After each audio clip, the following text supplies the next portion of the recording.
এটা খুনের ব্যাপার। আরো একবার ভেবে নাও, তুমি যে কথাগুলো বলছো সেগুলো সত্যি?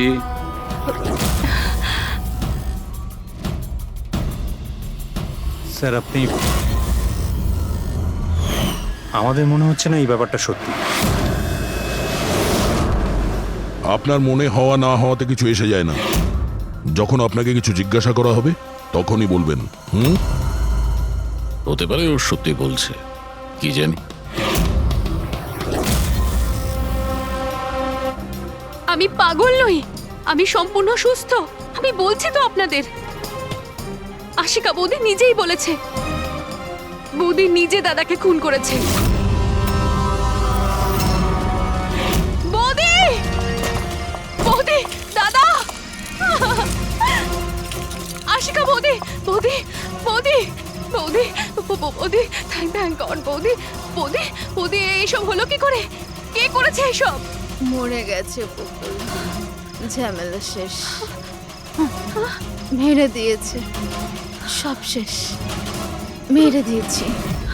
শুধুমাত্র মেরে দিয়েছি বলেই প্রমাণ হয় না যে ওই বকুলকে মেরেছে। এটাও তো হতে পারে যে ও আরো কিছু বলতে চাইছিল। হ্যাঁ,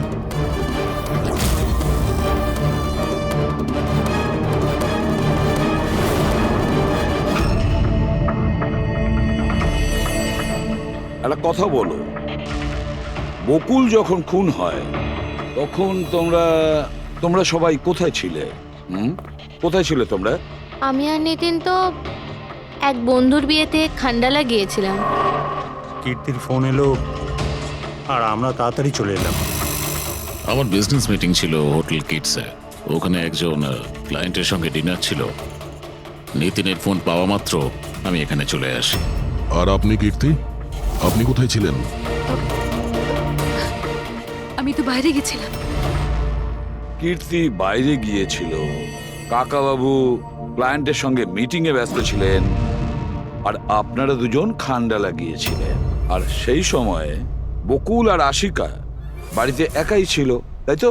বকুলদারও তো ব্যাঙ্গালোর যাওয়ার কথা হয়েছিল, দাদার 11টার ফ্লাইট ছিল, আর আশিকা বৌদি তো পার্টিতে গেছিল। আপনারা কেউ বাড়িতে ছিলেন না? তাহলে ব্যাঙ্গালোর যেতে গিয়ে বকুল ফিরে এলো কেন? আর এই আশিকা ও পার্টি থেকে ফিরে এলো কেন? সেটা আপনি গিয়ে আশিকা বৌদিকে জিজ্ঞাসা করুন না, যে বৌদি এত তাড়াতাড়ি কি করে ফিরে এসেছিল। বৌদি তো এটা বলে গেছিল যে বৌদি সকালে ফিরে আসবে। ওটা তো আমরা ওনাকে জিজ্ঞাসা করবই। এবার আপনি বলুন যে আপনি কোথায় ছিলেন তখন? আমার মা তো ব্যান্ড্রায় থাকে, আমার মায়ের হঠাৎ ফুড পয়জনিং হয়েছিল, আমি তো মায়ের কাছে ছিলাম, আর ওখান থেকে ফিরেছিলাম আমি। বাহ দয়া, প্রতিটা কথা এক্সপ্লেনেশন আছে। যে বকুলের খুনের সময় আমি ওখানে ছিলাম, এখানে ছিলাম, আমি ওখানে গিয়েছিলাম, সবকিছুর ব্যাপারে এক্সপ্লেনেশন আছে। কিন্তু সবাই মন দিয়ে শুনুন একটা কথা, যে সিআইডির কাছে কোনো সত্যি বেশিক্ষণ গোপন রাখা যায় না, সেটা সামনে আসবেই।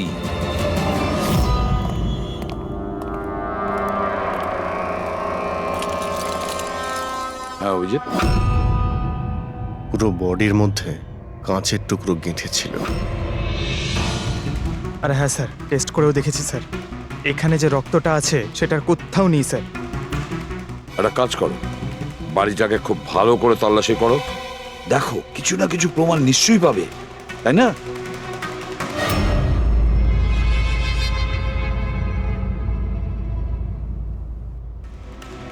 কিছু বললো কি? স্যার, ওর বক্তব্য ওর কিছুই মনে নেই। কিছু মনে নেই? আশিকা, তোমার কি মনে পড়ছে তুমি কীর্তিকে জ্ঞান হারানোর আগে কিছু বলেছিলে? মনে করো। আমার কিছুই মনে পড়ছে না।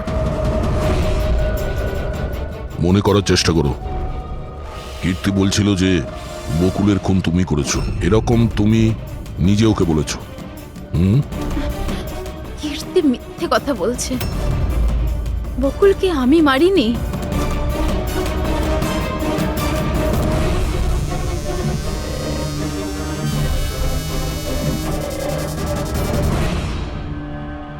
স্যার এ আবার স্মৃতিশক্তি চলে যাওয়ার অ্যাক্টিং করছে না তো?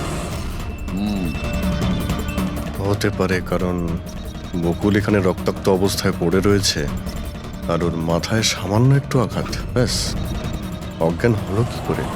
সেটাই তো, এর থেকে সত্যিটা বের করতে হবে। কি করে করবেন স্যার?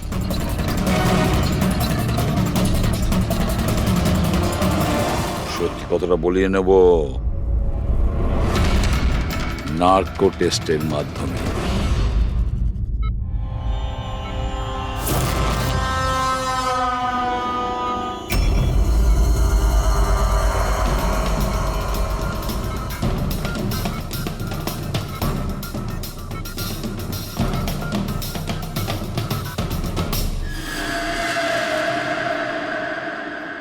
আঠারোই এপ্রিল রাতে যখন পার্টি থেকে বাড়িতে ফেরেন, কি হয়েছিল?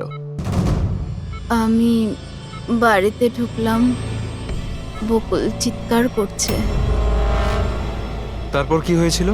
তারপরে আমি ঘরে গেলাম দেখার জন্য। কি দেখলেন আপনি? আমি গিয়ে দেখলাম যে বকুল ওখানে দাঁড়িয়ে আছে, ওর পিঠ থেকে রক্ত বেরোচ্ছে, আর আমি ওখানে একটা মেয়ের লাশ পড়ে আছে সেটা দেখতে পাই। আমি খুব রেগে গেছিলাম, আর আমি ওখানে পড়ে থাকা একটা কাঁচের টুকরোকে উঠিয়ে নিলাম।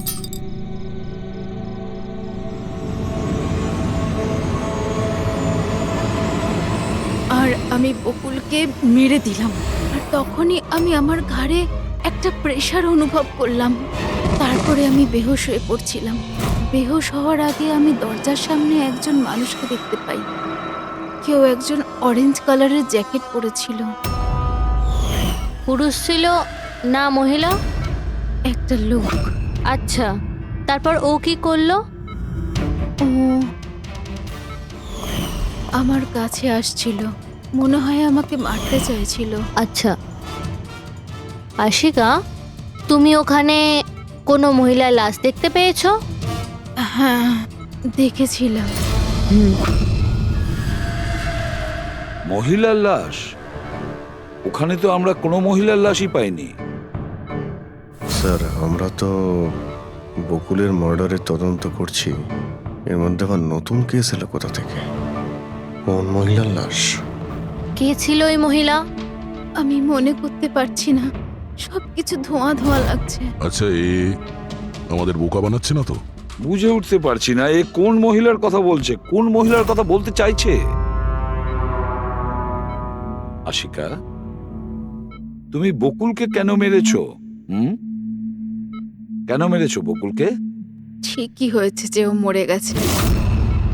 তাছাড়াও যদি বেঁচে থাকতো তাহলে আমাকে রাস্তায় ভিক্ষে করতে হতো। কেন? ঘাড় ধাক্কা খেতে কেন? চরিত্রহীন প্রমাণ করতে চাইছিল, ডিভোর্স চাইছিল আমার থেকে। আচ্ছা, ওই মৃত মহিলা, উনি কে ছিলেন? আমি আপনাদেরকে বললাম তো, মনে করতে পারছি না। দেখো আশিকা, আমরা ওখানে কোনো মহিলা লাশ খুঁজে পাইনি, তাহলে সেই লাশটা গেল কোথায়? আমার যখন জ্ঞান ফিরছিল তখন ওই লাশও ওখানে ছিল না। আর ওই যে ফ্লোরেসেন্ট অরেঞ্জ কালারের জ্যাকেট পরা লোকটা? ওটা খুবই অস্পষ্ট আমার কাছে, ওই দরজাতেই দাঁড়িয়েছিল। হতে পারে আমার জ্ঞান হারানোর অপেক্ষায় ছিল।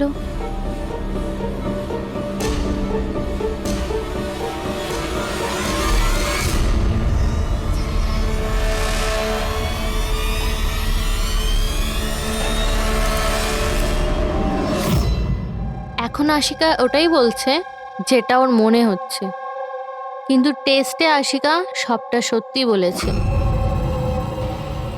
Thank you. ওয়েলকাম। স্যার, ও যদি নার্কো টেস্টে ঠিক বলে তাহলে তো আমাদের ওই মরা মহিলাটা সম্পর্কে জানতে হবে। মনে হচ্ছে ক্রাইম সিনে দ্বিতীয়বার যেতে হবে, ভালো করে আবার চেক করব।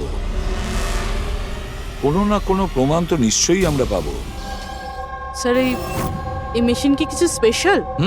এই মেশিনটা যে কোনো ছোট কোনো প্রমাণ খুঁজতে সক্ষম। যেরকম মাইক্রোবস, যেটা সাধারণত ধোঁয়াতে মিশে যায়। আর এই যে মেশিনটা না, একটা ঘরের মধ্যে একদম ক্ষুদ্র থেকে ক্ষুদ্রতর ডাস্ট পার্টিকলস, সেগুলো দিয়ে ওই জ্যাকেট পরা লোকটা সম্পর্কে আমাদের জানিয়ে দেবে যে এই ঘরের মধ্যে ছিল। খুব ভালো।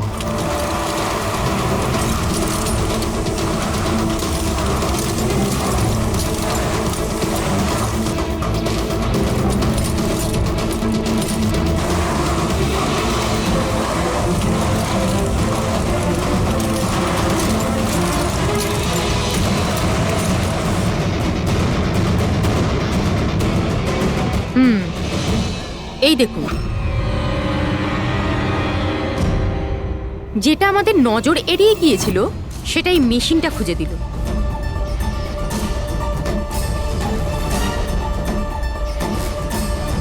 এটা তো মনে হচ্ছে কারণ নখ। তাও আবার নেল পেন্ট লাগানো, ডেফিনেটলি কোনো মহিলারই। কিন্তু স্যার এখানে কিভাবে? হয়তো দৌড়োদৌড়ি, হাতাহাতিতে কোনো জিনিসের সঙ্গে ধাক্কা লাগে আর নখটা পড়ে যায়। বাড়ির সবাইকে চেক করো তো, ওদের কারণ হয়তো।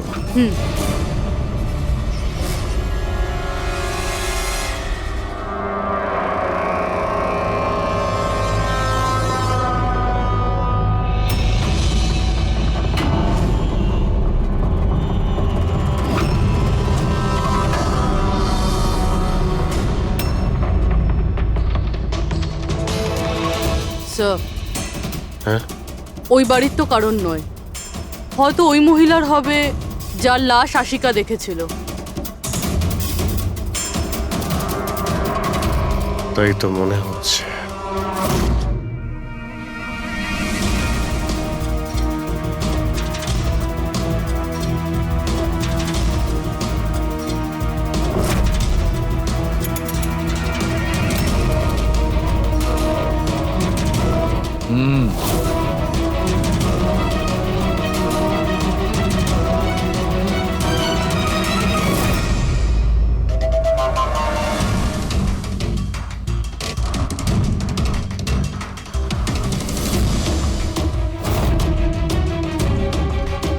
এই ব্যাপার সরকার। রাইট কি জানতে পেরেছো এই নখ থেকে? এটা কার? স্যার, এই নখটা ডিএনএ কোনো ফ্যামিলি মেম্বারের সঙ্গে ম্যাচ করেনি। কিন্তু একটা কথা জানা গেছে বস, এই নোকটা যারই হোক না কেন, ও একজন মহিলা আর তার বয়স 20 থেকে 25 বছর। 20 থেকে 25 বছরের মহিলা? আর একটা কথা, হ্যাঁ,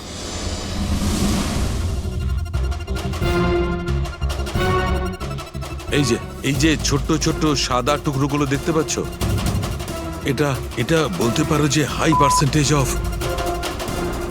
নখ থেকে পেয়েছি। এই মেয়েটা ড্রাগ অ্যাডিক্ট ছিল? হ্যাঁ, এটা ওদের পরিবারের কারণ নয়, বাইরের কারণ। স্যার, তার মানে যদি কেউ বাইরে থেকে আসে তাহলে কোনো গাড়ি, অটো বা ট্যাক্সি করেই নিশ্চয়ই আসবে। হ্যাঁ, খোঁজ নিয়ে দেখতে হবে রিক্সাওয়ালা, ট্যাক্সিওয়ালা বা ওদের মতো কেউ ওই মহিলাকে বাড়িতে ছেড়ে দিয়ে এসেছিল কিনা। স্যার, ওই আশিকা বলছিল কোনো সাফাই কর্মী অরেঞ্জ কালারের জ্যাকেট পরেছিল ওখানে। বেহুশ হওয়ার আগে আমি দরজার সামনে একজন মানুষকে দেখতে পাই, কেউ একজন অরেঞ্জ কালারের জ্যাকেট পরেছিল। ও কে, কোথা থেকে এসেছিল, কোথায় উধাও হয়ে গেল, ওর ব্যাপারে খোঁজ নিতে হবে। স্যার, যত ড্রাগ পেডলার্স আছে ওদের কাছে জানতে হবে যে কত মহিলা এই হাই ডোজের ড্রাগস নেয়। অভিজিৎ, একটা কাজ করো, রিক্সাওয়ালা আর ট্যাক্সিওয়ালার কাছে খোঁজ নাও যে ওনাকে বাড়িতে ছেড়ে দিয়ে এসেছিল কিনা, আর মিসিং পার্সনস রিপোর্ট চেক করো। স্যার, শহরে যতগুলো ড্রাগ পেডলার আছে না, সবার কাছে গিয়ে খোঁজ নাও, দেখো ওরা এমন কোনো মহিলাকে চেনে কিনা যে হাই কোয়ালিটি ড্রাগ ব্যবহার করে। আর আমরা গিয়ে ওদের বাড়ির লোকের সঙ্গে কথা বলি, দেখা যাক ওরা কোথায় যায়, কি করে ওই ঘটনার সময়।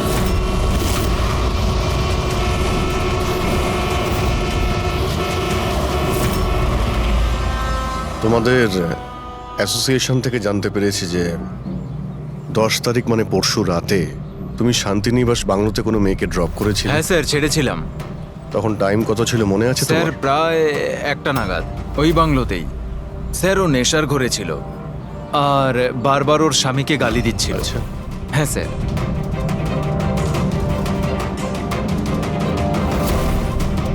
ওই মেয়েটা কি এ ছিল? হ্যাঁ স্যার, এই মেয়েটা ছিল। ওখানে বাংলোর আশেপাশে কোনো গন্ডগোল হয়েছিল কি? না স্যার, গন্ডগোল তো কিছু মনে হয়নি, সবকিছু নর্মালি ছিল। আর একটা গাড়ি দাঁড়িয়ে ছিল, একটা বাইক, আর একটা গার্বেজ ভ্যানও ছিল। Garbage van? হ্যাঁ sir. Sir sir sir sir sir sir, আমিও পরশুদিন একজন মেয়েকে শান্তিনিবাস বাংলোর কাছে নামিয়েছিলাম। কটার সময়? স্যার সম্ভবত 12:30 নাগাদ। আর তুমি একটা সময় নামিয়েছিলে? হ্যাঁ স্যার। আচ্ছা দেখো তো, সেটা কি এই মেয়েটা? না না স্যার, এই মেয়েটা তো নয়। তাহলে একে তুমি একটার সময় নামিয়েছিলে, আর 12:30টার সময় যে মেয়েটাকে তুমি নামিয়েছিলে তাকে আবার দেখলে তুমি চিনতে পারবে? একদম স্যার, নিশ্চয়ই চিনে ফেলবো। গুড, চলো। তোমাদেরকে যে যে প্রশ্ন করব তার সঠিক উত্তর আমার চাই। তুই যদি কেউ মিথ্যে বলো না, তাহলে ভীষণ মুশকিলে পড়ে যাবে, বুঝেছো? স্যার, মিথ্যে কথা বলে কেন নিজেদেরকে বিপদে ফেলবো? হ্যাঁ, তাহলে বলো, যেদিন বকুল খুন হয়েছিল সেদিন কি চেতন তোমার হোটেলে ছিল? হ্যাঁ স্যার, উনি হোটেলেই ছিলেন, আর উনি সব সময় ক্লায়েন্টের সাথেই ছিলেন। উনি ক্লায়েন্টের সাথে ডিনারও করেছেন। আচ্ছা, ঠিক আছে। তোমাদের ক্লায়েন্টদের ডিটেলস চাই আমার, আর সেদিনের সিসিটিভি ফুটেজও। শিনা, কীর্তির মায়ের ফুড পয়জনিং কেন হয়েছিল? খাবারে কি মিশিয়েছিলে? আমি কিচ্ছু মেশাইনি। আন্টি তো বাইরে গেছিলেন। যখন তখন উনি ফিরে এসেছিলেন, ওনার শরীরটা ভালো ছিল না। স্যার, নিতিন আর সিয়া দুজনে সারাদিন বিয়েতেই ছিল। জিজ্ঞেস করার আগে বলছো, মুখস্থ করে এসেছো নাকি? না ম্যাম, যেটা সত্যি সেটাই বলছি। 11টার সময় ফাংশন শেষ হয়ে গেছিল। এরপরে বাকি রইল নিতিন আর শিয়া। ওরা কোথায় গিয়েছিল? স্যার, ওরা মনে হয় নিজেদের রুমে চলে গেছিল।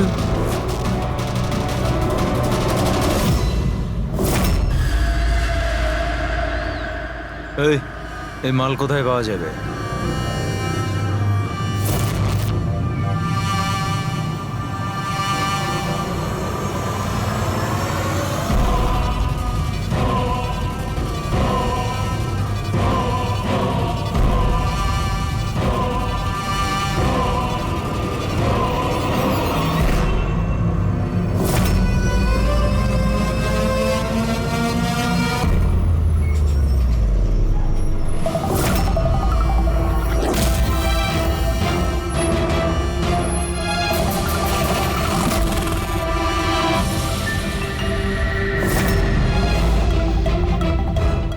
মাল চাই। পেয়ে যাবি। কতটা চাই? আর পেমেন্ট কিভাবে করবি? পেমেন্ট মাল ব্যবহার করার পরে। মাল ব্যবহার করার পর দেখ, পালানোর ব্যাপারে না চিন্তাও করিস না। আমার কাছে সমস্ত ক্লায়েন্টের ঠিকুজি কুষ্টি আছে, আর ওই কুষ্টিতে লেখা আছে আমার ক্লায়েন্ট ওভারডোজে মরবে, নয়তো আমার বন্দুকের গুলিতে। কিন্তু তোর কুষ্টিতে লেখা আছে জেল যাওয়া। ওই সব মহিলার ফোন নাম্বার আমার চাই, যাদের তোমরা ড্রাগ সাপ্লাই করো। তাড়াতাড়ি দাও।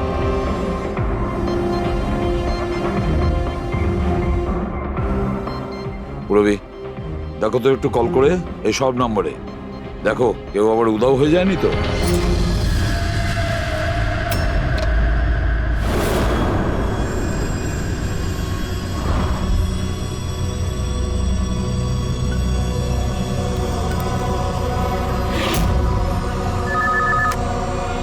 হ্যালো। আচ্ছা, আমি সোনারিকার সাথে কথা বলতে পারি? দেখুন, ও তো দুদিন ধরে কাজে আসছে না। কি? এ নিয়ে তো আমাদেরও চিন্তা হচ্ছে। দুদিন ধরে? ঠিক আছে, থ্যাংক ইউ স্যার। হ্যাঁ স্যার, ডায়েরিতে যে ছবিগুলো ছিল ওর মধ্যে থেকে এই মেয়েটা নিখোঁজ। এই মেয়েটার নাম সোনারিকা, আর এ একটা বারে কাজ করে। ও, দুদিন কাজে যায়নি। একে দেখে বলো তো, এ কি তোমার ক্লায়েন্ট ছিল? হ্যাঁ স্যার। তুমি কি এই মেয়েটাকে নামিয়েছিলে? হ্যাঁ স্যার, এই ছিল, এই মেয়েটাই। আশিকা নিশ্চয়ই একে দেখেছিল। বকুলের ফ্যামিলির সবাইকে ভেতরে নিয়ে এসো। একটু মন দিয়ে দেখুন এই ফটোটা। এই সেই মেয়েটা যার লাশ আপনাদের ঘরে পাওয়া গেছে। আপনারা চেনেন নাকি? হ্যাঁ, না স্যার। আমি দেখেছি স্যার, বকুল তার সাথে 2 মাস আগেই। বকুলের সঙ্গে দেখা হয়েছিল 2 মাস আগে? কোথায় দেখেছিলেন? একটা হোটেলের বাইরে। আর দাদা বলেছিল ইনি দাদার ক্লায়েন্ট। স্যার, কোনো ড্রাগ অ্যাডিক্টেড বারে কাজ করা কোনো মহিলার সঙ্গে বকুল ছিল, আর এনাদের বলেছে ওই মহিলা ওর ক্লায়েন্ট। কেন কেন মিথ্যে বলেছে ও?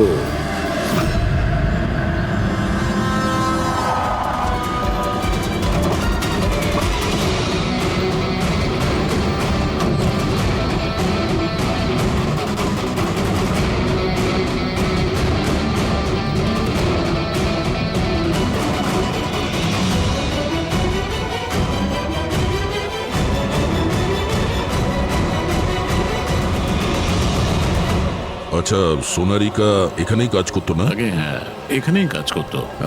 আপনারা কে? সিআইডি। সোনারিকা খুন হয়ে গেছে। সে কি? এই জন্যই দুরাত্রির ধরেও কাজে আসছে না। হ্যাঁ, কিন্তু আমরাও লাশটা পাইনি। আর সাথে সাথে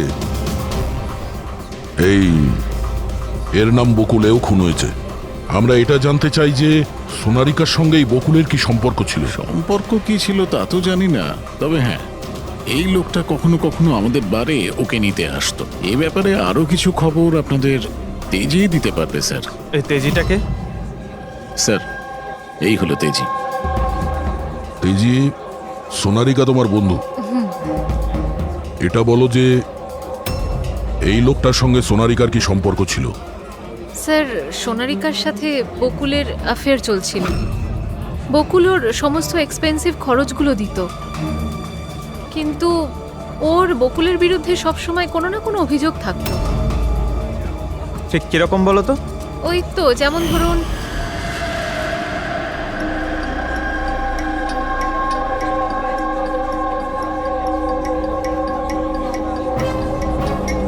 সোনারিকা, কি হয়েছে? আমি বকুলের সাথে এই সম্পর্কটা আর কন্টিনিউ করতে পারবো কিন্তু না। কেন, কি হয়েছে? না এই সম্পর্কটা রেখে আমি কোনো টাকা পয়সা পাচ্ছি না, ওই বকুল নিজের বউকে ডিভোর্স দিচ্ছে। কিছু একটা করতেই হবে। কি করবি তুই? ব্ল্যাকমেল। কি? আমি ওকে ব্ল্যাকমেল করব যে আমাকে এই নাটকটা করতে বাধ্য করেছে। তাহলে কেউ সোনারিকাকে টাকা দিচ্ছিল বকুলের সাথে ভালোবাসার নাটক করার জন্য? মাস্টারমাইন্ড তাহলে অন্য কেউ?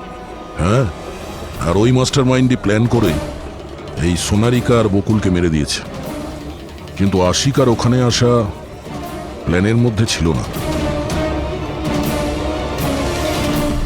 বুঝে উঠতে পারছি না যে এই বকুল নিজের ফ্লাইট ছেড়ে বাড়ি কেন ফিরে আসলো।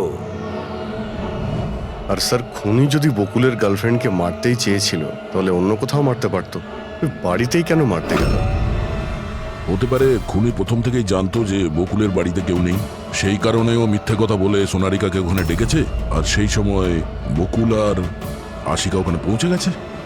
এটা হতে পারে, কিন্তু স্যার, লাশটাকে ঘরের বাইরে কোথায় নিয়ে যেতে পারে আর কিভাবে?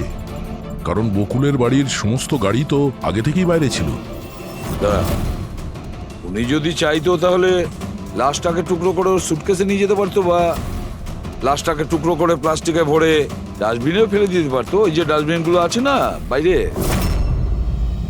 হ্যাঁ স্যার। একটা গাড়ি দাঁড়িয়েছিল, একটা বাইক, একটা গার্বেজ ভ্যানও ছিল। কি? রাত্রি 1টার সময়?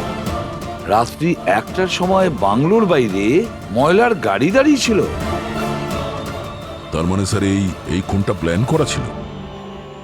খুনি গার্বেজ ভ্যান নিয়ে এসেছিল লাশটাকে সরিয়ে ফেলার জন্য। আর স্যার, এই ফ্লুরোসেন্ট অরেঞ্জ কাপড় গার্বেজ ভ্যানের লোকেরাই তো পরে। স্যার, হ্যাঁ, চেতন যেই কোম্পানির বিজনেস ডিনারে গিয়েছিল, এই নামে কোনো কোম্পানিই নেই। আমার বিজনেস মিটিং ছিল হোটেল কিটসে। আর কীর্তির মা বাইরের কিছুই খায়নি। আমার মা ব্যান্ড্রয় থাকেন। মায়ের হঠাৎ করে ফুড পয়জনিং হয়েছিল, আমি তাই মায়ের কাছে আবার একবার ফুড পয়জন হোক কেমন? ঠিক আছে, এটাও জানা দরকার যে যে রাতে বকুল আর ওই মেয়েটা খুন হয়েছে, কি বলো? ওনার মেড সিনার কথা অনুযায়ী ওনার এই অবস্থা ঘরের খাবার খেয়ে হয়নি। হ্যাঁ, এটা সত্যি। মা ঘরের কোনো খাবার খায়নি, বরং মা তো আমাকে বলছিল যে মা ড্রাইভারের সাথে কোথাও বাইরে গেছিল আর কারে বসে কিছু ওষুধ খেয়েছিল। ওষুধ খেয়েছিল? হ্যাঁ, আমাদের ড্রাইভার অমনও তাই বলছিল। তোমাদের ড্রাইভার এখন কোথায়? স্যার, আমি সমস্ত ড্রাইভারদের নিয়ে এসেছি যারা গার্বেজ ভ্যান চালায়। আমরা একটা গার্বেজ ভ্যানের সন্ধান পেয়েছি, যেটা মাঝরাতে রাস্তার মাঝখানে দাঁড়িয়েছিল, যাতে লাশ বয়ে নিয়ে যাওয়া হয়েছিল। ভ্যানের ব্যাপারে জানতে পেরে গিয়েছি। সার্ভেলেন্স ক্যামেরাতে আমরা সেটা পরিষ্কার দেখতে পেয়েছি। কেন?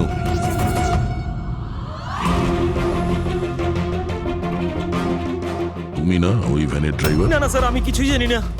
আমার ভাই নিয়ে গেছিল ওই ভ্যানটাকে, আর এবারে ও সেটাকে কোথায় নিয়ে গেছিল, কেন নিয়ে গেছিল, আমাকে কিছুই বলেনি ও স্যার। ফোন করো কেউ? হ্যাঁ স্যার। হ্যাঁ হ্যালো, হ্যাঁ ভাই কোথায় আছিস রে তুই?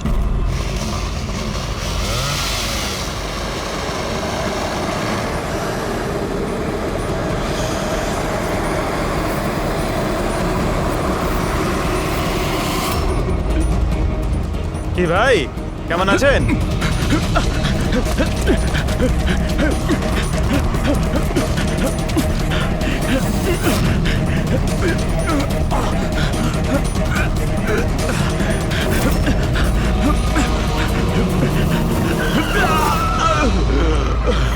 স্যার, আমি সব সত্যি কথা বলছি। আমি যা কিছু করেছি ওই ফোন কলের ভিত্তিতেই করেছি।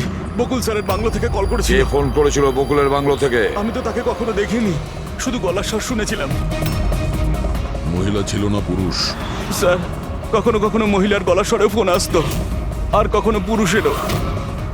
স্যার, সে যেই হোক না কেন, সে বকুলের বাড়ির লোকই। কিন্তু তুই এগুলো করেছিস কেন?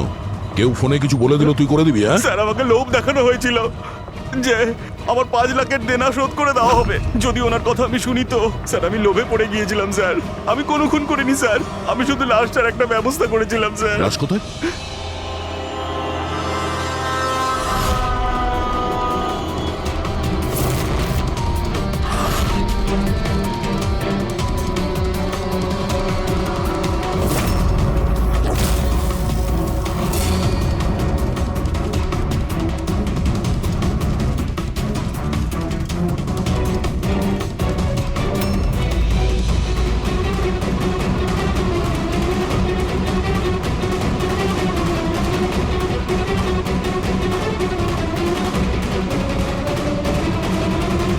না, এই মেয়েটার গলা টেপা হয়েছে আর তাতেই ওর মৃত্যু হয়েছে। এই জন্য এর খুনের কোনো চিহ্ন খুঁজে পাওয়া যায়নি ক্রাইম সিন থেকে। আর এর পায়ের বুড়ো আঙ্গুলের নখটাও ভাঙা রয়েছে।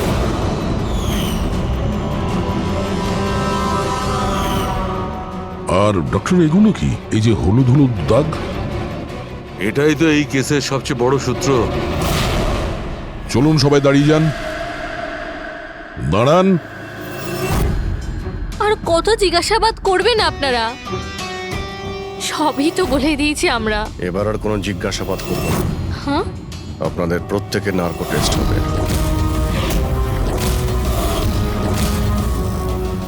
Narco test?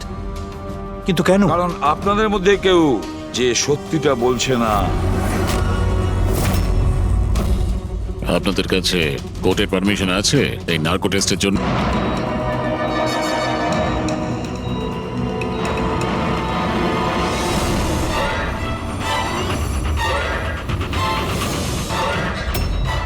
ঘুম আসছে? যা আমি আপনাকে বলবো তার সঠিক সঠিক উত্তর দেবেন, ঠিক আছে? সোনারিকাকে আপনি চেনেন? হ্যাঁ বকুলের যে অ্যাফেয়ার ছিল ওর সাথে, এটাও জানতেন আপনি? হ্যাঁ, আমার দুজনকেই সন্দেহ হতো। তাহলে আশিকাই ওকে খুন করেছে? আশিকা তো সোনালিকাকে চিনতই না, তাহলে খুন কি করে করবে? আপনার এখন ঘুম পাচ্ছে? সোনারিকাকে আপনি চেনেন? না। বকুলের সাথে সোনারিকার অ্যাফেয়ার আছে, এটা কি আপনি জানেন? না। তাহলে আশিকাই কি ওকে খুন করেছে?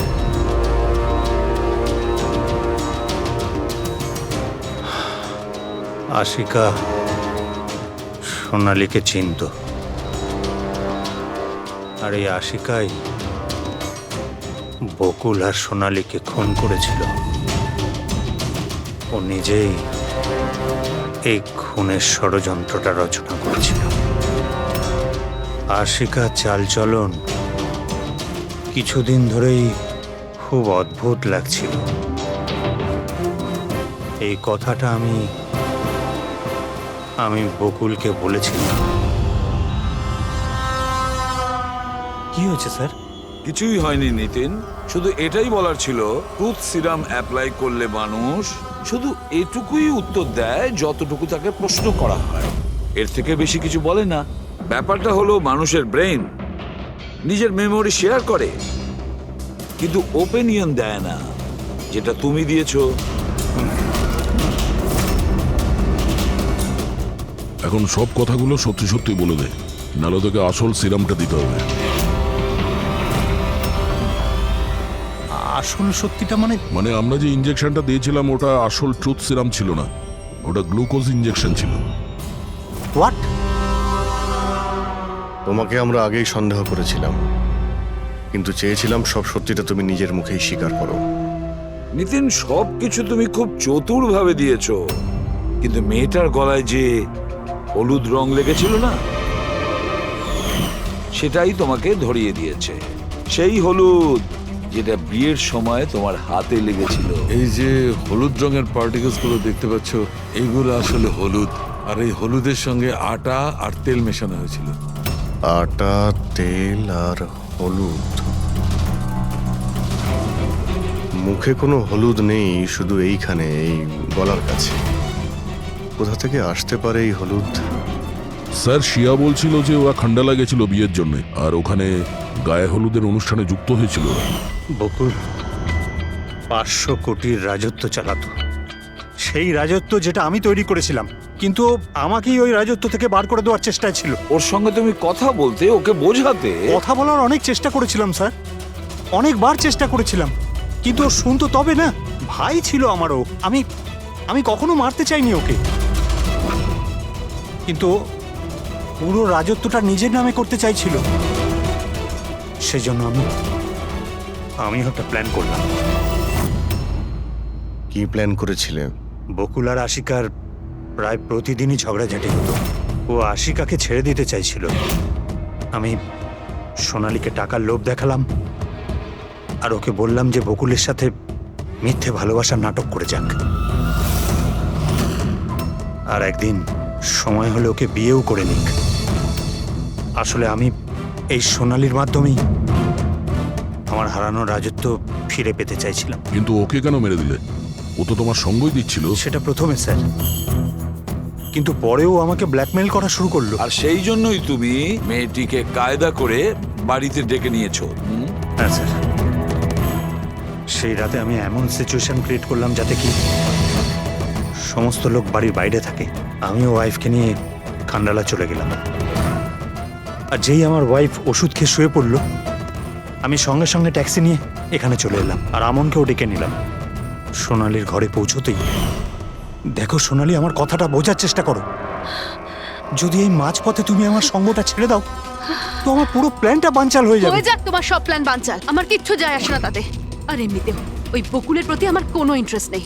আমি ওকে ভালোবাসি না, আর ওকে বিয়েও করতে চাই না।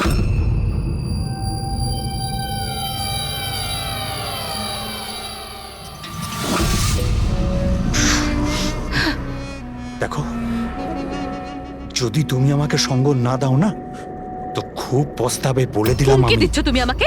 হুমকি দিচ্ছ? হ্যাঁ, এমনটাই ভেবে নাও।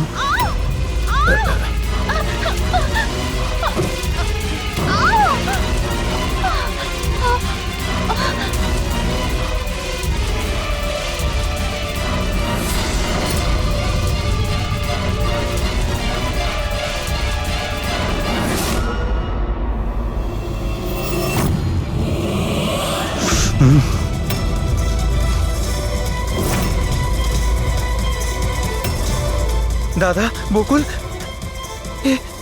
এটা কি করলে তুমি? না না, এই সোনালি আমাকে ফাঁসানোর চেষ্টা সোনালি? করছে। আমি পুলিশকে ফোন করব, আমি এক্ষুনি ফোন করছি।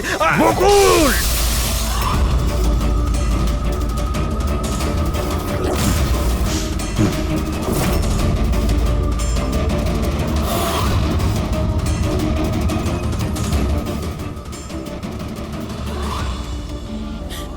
বকুল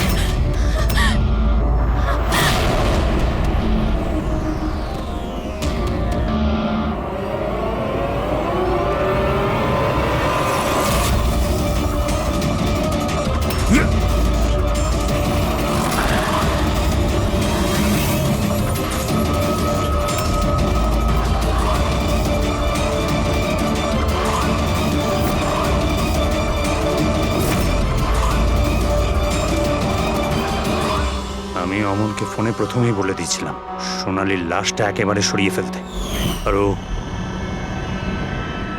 একেবারে সেই কাজটাই করেছিল। টাকার লোভে পড়ে তুমি এতটাই অন্ধ হয়েছিলে যে নিজের সম্পর্কটাই ভুলে গিয়েছিলে, নিজের ভাইয়ের প্রাণটা নিয়ে নিয়েছো, আর তার উপরেও নিজের সঙ্গী মেয়েটিকেও খুন করলে তুমি।